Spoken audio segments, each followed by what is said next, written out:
नमस्कार दोस्तों, आपका फिर से स्वागत है मुफ्त शिक्षा पोर्टल पर। लास्ट वीडियो में आपने कुड को पढ़ा होगा। आज हम बात करते हैं कि नेगेटिव सेंटेंसेस को कितने मैनर से और किस किस तरीके से पढ़ाया जा सकता है। जब बात नेगेटिव की हो, जब बात नेगेटिव सेंटेंस की हो, नेगेटिव सेंटेंसेस की जब बात करते हैं तो नेगेटिव सेंटेंस को बनाने के कई सारे तरीके होते हैं। इसको आज जानना बहुत जरूरी, क्योंकि ज्यादातर लोग इस तरीके को बोलते नहीं, but it's a very beautiful and stylish way to represent yourself whenever you have to speak negative sentences. क्योंकि कई चीजें पॉजिटिव बोल के भी नेगेटिव है और कितनी चीज नेगेटिव बोल के भी पॉजिटिव हो सकती है। तो आज हम इस वीडियो में सीखेंगे कि नेगेटिव सेंटेंस कितने ब्यूटीफुल तरीके से रिप्रेजेंट किए जा सकते हैं। तो बात करते हैं सबसे पहले हिंदी में कि नेगेटिव सेंटेंस को हम बोलते कैसे हैं। हम सीधा एक पहला वर्ड है नहीं, जो अपने आप में नेगेटिव है। मत, there are two way to take this word. मत के दो मतलब होता है, राय मत का मतलब नहीं भी होता है, क्योंकि भाषा स्प्लिट करती है। There is a duality in a language. भाषाओं के हमेशा अर्थ दो निकलते हैं, खास तौर पे हमारी भाषाओं में तो दो शब्द हमेशा दो मतलब निकलते हैं। तो मत का मतलब यहां नहीं से है, ना कि राय से।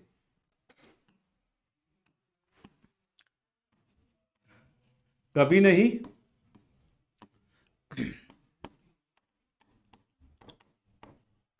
बिल्कुल नहीं, कुछ नहीं, ये सब वर्ड है जो अपनी बात को कह रहे हैं। क्या वैसे तो हेल्पिंग वर्ब, नोट और इन शब्दों को लिखा जा सकता है, पर स्पेसिफिकली इनके साथ सेंटेंस को कितने अच्छे कैसे बनाए उनको समझेंगे।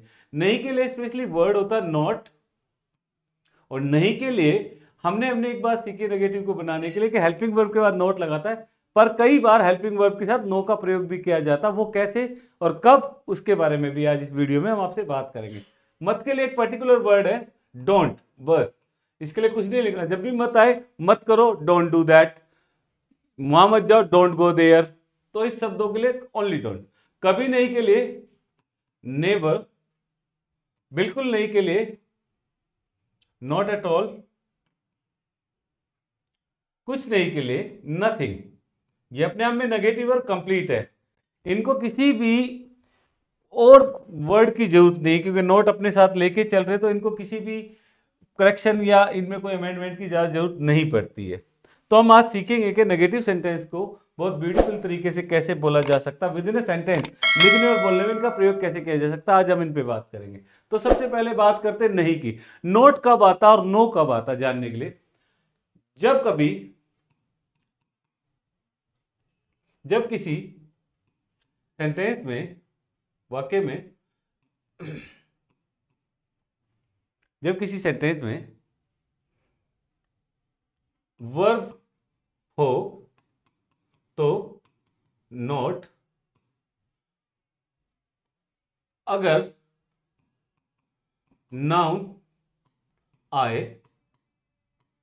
तो नो या नोट के साथ सेंटेंस बनाए जा सकते हैं। फॉर एग्जाम्पल अब मैंने बताया कि नोट का प्रयोग कब होता है, नो का प्रयोग कब होता है। जब किसी सेंटेंस में वर्ब हो तो नोट, अगर वर्ब की जगह नाउन आए तो नो के साथ। जैसे मेरे पास पैसे नहीं है। अब नहीं है, बात किसकी कर रहे हैं हम, नाउन की। नाउन और वर्ब में डिफरेंशिएट तो पता ना। वर्ब का मतलब होता है कार्य, कोई भी एक्शन, और नाउन का मतलब होता है नाउन, कोई भी ऑब्जेक्ट, किसी भी बारे में। Noun, there are a variety of noun. जब हम एब्स्ट्रैक्ट नाउन की बात करते हैं, कलेक्टिव नाउन की बात करते हैं, मटेरियल्स की बात करते हैं, वो सारे नाउन है, जिसको दो कैटेगरी में मॉडर्न इंग्लिश में बांट दिया, काउंटेबल और अनकाउंटेबल। वो नाउन जिसको हम गिन सकते हो वो सारे काउंटेबल है, और जिसको ना गिन पाए वो सारे अनकाउंटेबल नाउन है।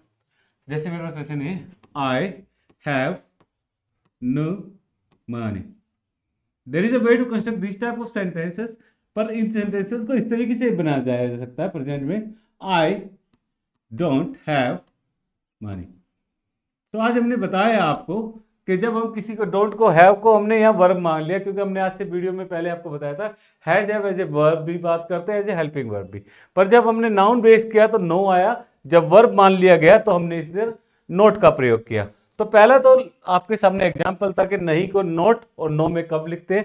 अब आगे बढ़ते हैं कि मत वाले सेंटेंस, ये सारे इंपेरेटिव सेंटेंस होते हैं जब सब्जेक्ट नहीं होता पर ऑब्जेक्ट पर नियम लागू होते हैं। बोलने वाला, रोकने वाला, कराने वाला, करने वाला शामिल नहीं है, पर जिसके पे लागू हो रही है वो अगर उसके बारे में बात हो तो वो सारे के सारे सेंटेंस इंपेरेटिव कहलाते हैं। आदेशात्मक वाक्य है जिसमें ऑर्डर या फिर किसी तरीके का ऑर्डर का भाव आए, वो सारे के सारे इंपेरेटिव सेंटेंस कहलाते हैं। लाइक मत जाओ। अब देखो मत जाओ, मैंने बताया कि मत के डुअलिटी के मीनिंग्स होते हैं।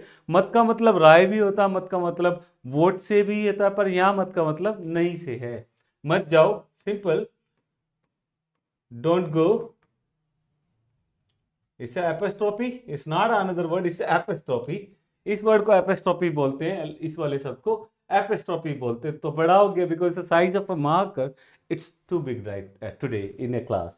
मत जाओ, मत पढ़ो, वैसे तो ऐसा कोई भी नहीं बोलता पर सेंटेंस है। मत पढ़ो, डोंट स्टडी। तो ये एक सेंटेंस था जहां मत का प्रयोग हमने नेगेटिव किया, और इससे हमेशा ऐसे ही बनाते क्योंकि इस तरीके के सेंटेंस इंपेरेटिव है, रिसेंट ऑर्डर्स होते हैं, कमांड होती है। तो इस तरीके के सेंटेंस कैसे बनाते हैं, हमेशा सब्जेक्ट यू होता है जिसको लिखने की जरूरत नहीं पड़ती है। अब बात करते हैं कभी नहीं की, बिल्कुल नहीं की और कुछ नहीं की, कि इस तरीके के नेगेटिव सेंटेंस को पहले कैसे बनाते थे, आज आप इनको किस तरीके से बना सकते हो या बोल सकते हो। तो चलते हैं।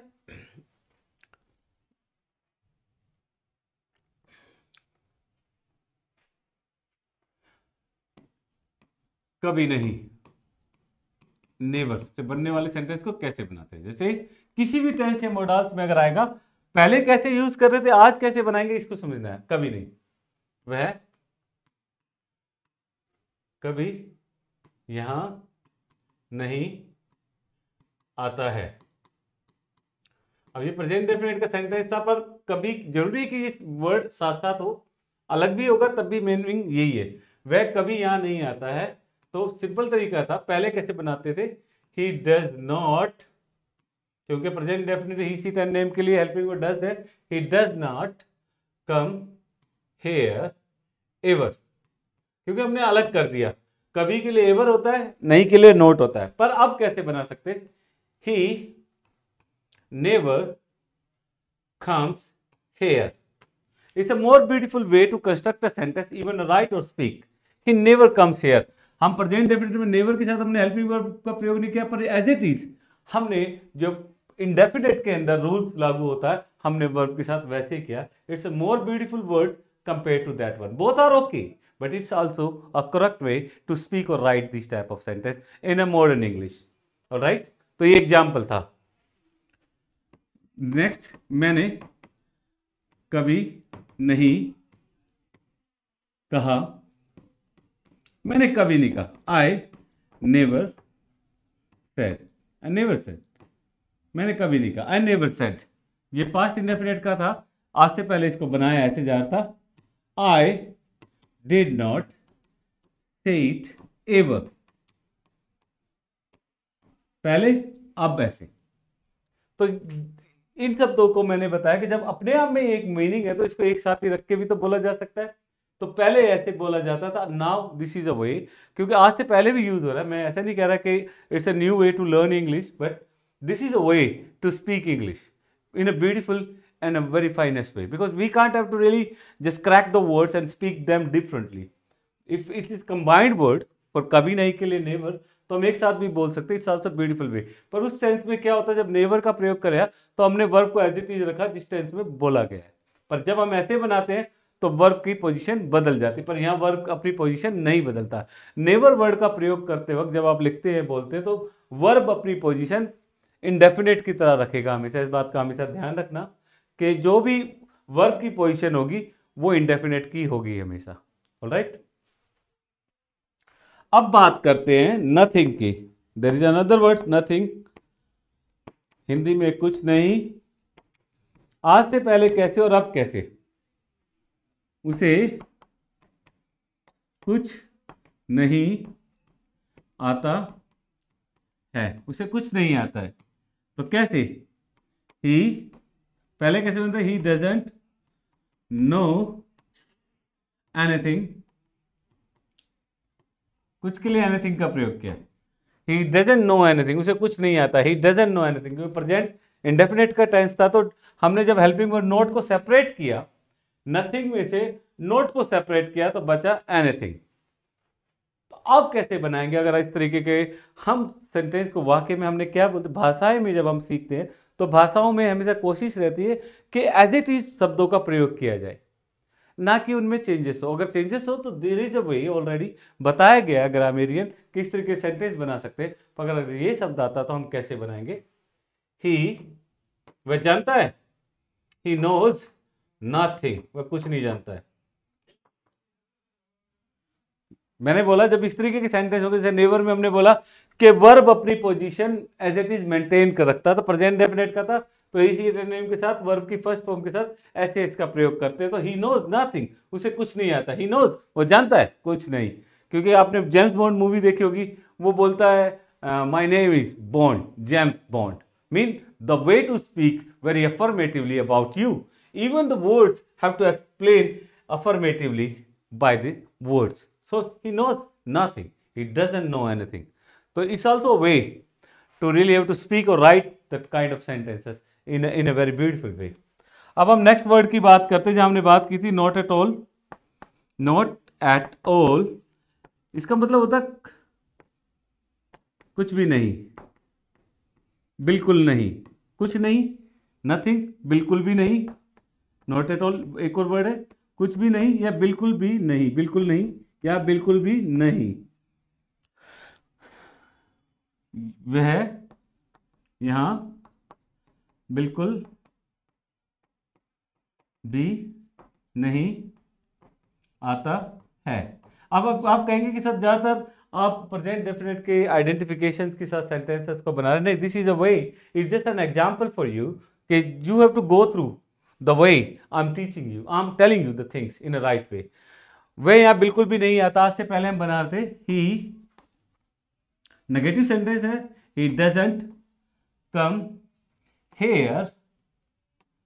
अब नहीं के लिए तो हमने हेल्पिंग वर्ब नोट कर, बिल्कुल भी नहीं के लिए एट ऑल का प्रयोग कर दिया लास्ट में। Even it's a way to construct sentences earlier, even today he doesn't come here at all। अब कैसे बनाएंगे इसी तरीके के सेंटेंस को बनाया, तो हम इस तरीके के सेंटेंस का एक एग्जांपल यहां हम आपको दे रहे हैं। He comes here not at all, वह यहां आता है बिल्कुल भी नहीं। It's now the way to construct this type of sentences. क्योंकि नेगेटिव में अपनी बात को कहने के लिए, क्योंकि अगर शब्द एक जैसा है तो why we have to make them different, apart them, never be apart anything else, try to combine the things, because if you get apart something, it means it's a really a gap of expressing yourself. Never try to separate anything else. If you want to separate anything else from the words, from your life, your ego, and really ever try to listen the people, because those who are a good listener, they can become a good speaker. This is a really first task to given by a good student. Those who are ready to listen, they can speak well. So never try to separate anything else. If it is wrong, if it is bad, then you can have to remove it, but if it is good, never try. So this is a way to construct sentences in a differently, in a negative sentences. I hope the way I'm teaching you here, and so many things we have discussed with you in a class at the portal of the मुफ्त शिक्षा, so हम चाहते हैं कि दुनिया की सबसे बेहतरीन चीज़ें आप तक लेके जाएं, और चाहते हैं कि ज़्यादा से ज़्यादा लोगों तक जिनकी रीच है, जो अभी चैनल से जुड़े हैं, सब्सक्राइब करें। हम चाहते हैं अपने चैनल्स अपने आईडी से अलग अलग पोर्टल पे इन सब चीज़ों को शेयर करें, ताकि ज़्यादा से ज़्यादा लोगों को इसका लाभ मिल सके। तो आप में से बहुत सारे नए होंगे, शायद बहुत सारी त्रुटि आप आइडेंटिफाई नहीं कर पा रहे होंगे, कमियों को नहीं देख पा रहे होंगे। क्या पता हमें कुछ सीखने को मिले, आप ज़्यादा से ज़्यादा शेयर करें, क्योंकि ये वीडियो सभी के लिए, जिसकी शुरुआत 0 से है या जो इसने कंप्लीट कर लिया, उन सब के लिए। क्योंकि चीज़ें सीखने के लिए कभी कोई उम्र नहीं, और कभी भी लाइफ में ये सोचना कि जिस दिन सीख लिया उसके बाद कभी नहीं सीख पाएंगे। तो सीखने के प्रोसेस में बने रहने के लिए जरूर ये चीज़ों को आकलन करना, देखना क्या कितना सही है और कितना नहीं। तो again thank you so much. पर मैं आपसे उम्मीद करता हूं कि इस पोर्टल का लाभ ज़्यादा से ज़्यादा लोगों को मिले। उसके लिए ज़रूरी है कि आप लोग सहयोग करें, आप लोग ज़्यादा से ज़्यादा वीडियो को लाइक और शेयर करें। Thank you so much.